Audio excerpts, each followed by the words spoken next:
welcome to Bombshell Television. Mafanzi Bombshell Television. Andidi kuti asarira andombodi zvangu. Zvingatoitika by mistake. Nyaya ndayana update dakunzwa speech ya mai vamai Titi kuti vanga vachiti kudii rega tinzwa.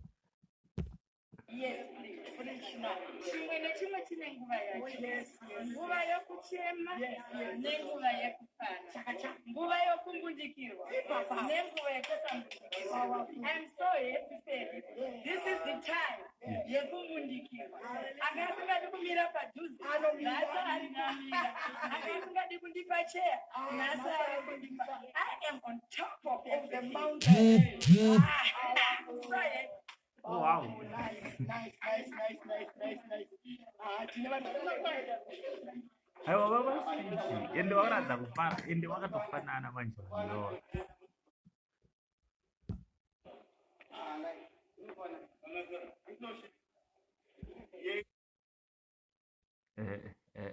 Ndava kutoseya.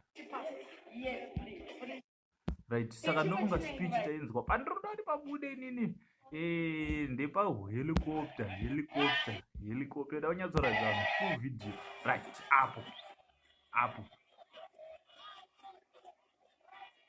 2 minutes dzawanyatsotora nguva yavo helicopter ichilenda vobuda zvavo aiwa zvodadisa gentlemen.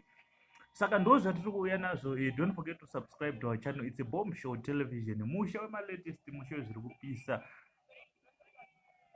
Kada kuti mwaone handidi zvokuti munozonzi mafanzi eBombshell Television havana kuona helicopter iyo ikuburukwa namai Titi muzoite nharo wozonyadziswa waranzwa video.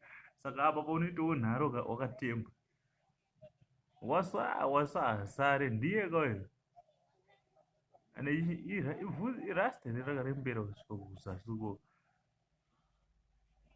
wasistaiwo yake mawati but anyway zvatirandakadza achibuda muhelicopter aipopo ndikubada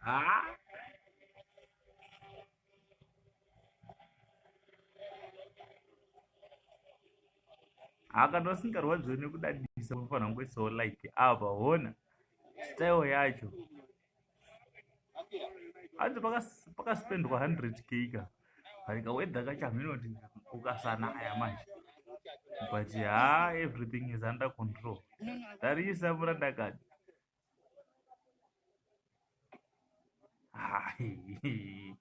foni yangu ina majelasa mana